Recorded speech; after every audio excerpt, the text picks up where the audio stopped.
No, buenas tardes, espero encontrarlas bien.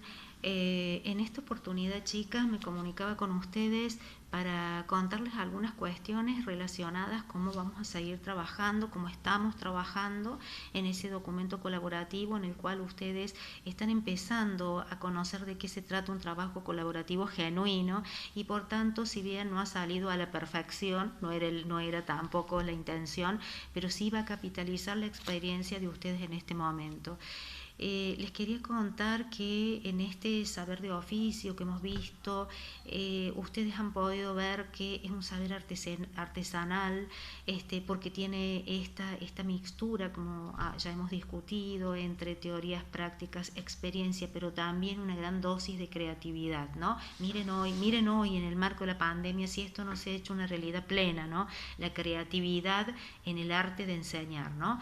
También vimos que la enseñanza es una buena enseñanza y cuando hablamos de buena enseñanza hablamos de una enseñanza artesanal porque es buena en el sentido ético, estoy trabajando con otros, tengo que buscar lo mejor para los otros, el respeto, la responsabilidad pedagógica para con el otro, pero también es buena en el sentido epistemológico, qué enseño y cómo lo enseño, cuáles son esos contenidos, qué voy a enseñar. Miren, en el marco de una pandemia, ahora acá que estamos en didáctica, y chicas, no se puede seguir un programa como si nada, ¿no? Estamos en un momento sumamente complejo, sui generis, para decir, bueno, este es el primer tema, este es el segundo tema. No, tenemos que ver cómo vamos a flexibilizar los tiempos, que tampoco son los tiempos escolares, sino que son tiempos mucho más fluidos y elásticos, pero también, digamos, los contenidos. Miren si esto de la creatividad acá no se pone, pero en su máxima expresión, ¿no? Pues bien, vamos entonces a abordar estas miradas mirando a la pandemia. Por ejemplo, yo he tenido algunos diálogos con ex alumnas mías de acá de la Agulla que están ejerciendo la docencia en este momento y ellas me han mandado por pedido mío algún videíto donde me cuentan, digamos, cómo están trabajando, lo cual no saben qué rica que es cada una de esas experiencias. Una de ellas me parece una experiencia también muy interesantes, son simples, no, digamos, pero me parece muy fecunda para poder compartirlas con ustedes. Se las voy a compartir con ustedes para que vean cómo en la problemática curricular ese quién decide y cómo se decide enseñar, el docente tiene una participación plena también, ¿no? Junto, evidentemente, con las autoridades ministeriales, quienes diseñan, digamos, aquellos saberes y metodologías a ser transmitidas, diseñan, distribuyen, evalúan. También están las autoridades institucionales con un proyecto curricular institucional, etcétera. Pero lo vamos a ir viendo.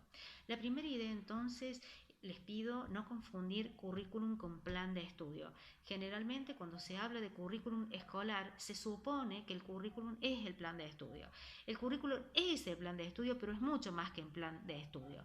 Son, digamos, prioridades respecto a, por ejemplo, a las horas que va a tener de formación un nivel, las cargas horarias, la ubicación de los espacios curriculares, las transformaciones de los espacios en distintas expresiones de formatos, como puede ser un seminario, etcétera, la decisión de evaluar formativamente, decisiones respecto a las acreditaciones de los estudiantes, es decir, es una amplia gama de acciones y decisiones que se toman en las políticas curriculares. Pues bien, entonces cuando hablamos de currículum, básicamente lo vamos a hacer de esta materia desde una mirada muy política. Los currículum en general tienen que ver, o una política curricular tiene que ver, digamos, con qué es el puente para la proyección de un proyecto, valga la redundancia, político y cultural de Estado.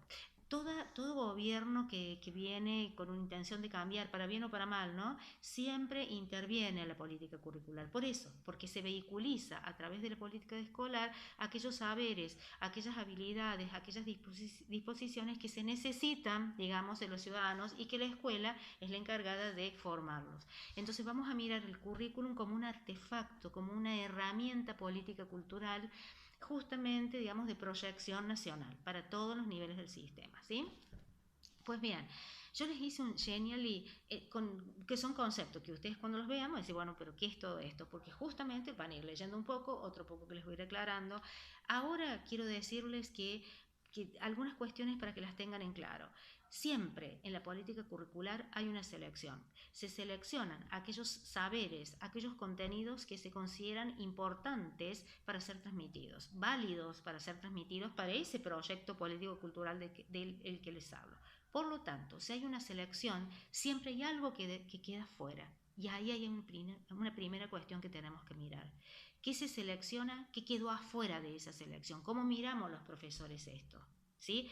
A ver, les voy a poner un ejemplo. Miren, recién este año la enseñanza del folclore se institucionalizó. Es, digamos, un contenido curricular vigente. No lo fue en otras oportunidades. Y el gobierno de Santa Fe, por ejemplo, esta decisión la toma Nación y el gobierno de Santa Fe dice, no, nosotros no vamos a incorporar en nuestros diseños curriculares.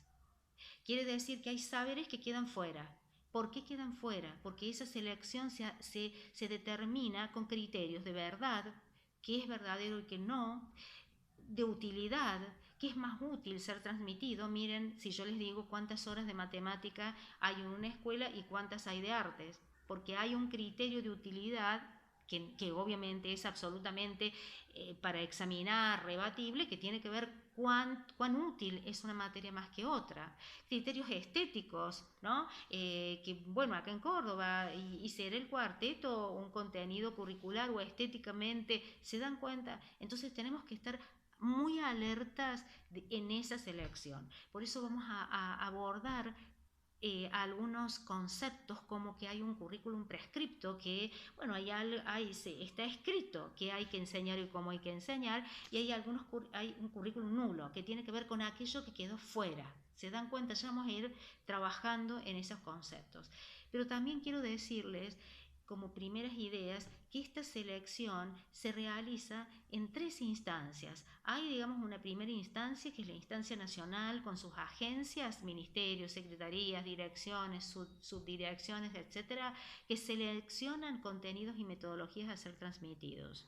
Esa primera instancia lo que hace es tiene, digamos, lineamientos curriculares, apropiense de conceptos, ¿no? Van a ser docentes, apropiense de estos conceptos, lineamientos curriculares. Algunos de esos lineamientos son prescripciones, es decir, obligaciones, y otros son orientaciones, ¿no?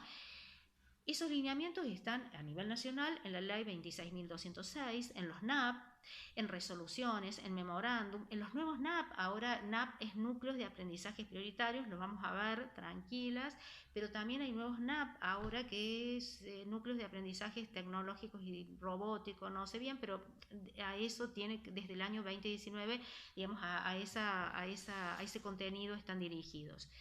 Ellos hacen esa primera selección y esa selección es nuevamente trabajada por los ministerios provinciales, quienes lo que elaboran son los diseños curriculares, es decir, aquellos, para cada nivel, ¿no es cierto?, aquellos contenidos y metodologías y formas de evaluación y organización de los formatos curriculares y tiempos y muchísimos asuntos más que tienen que ver con lo curricular.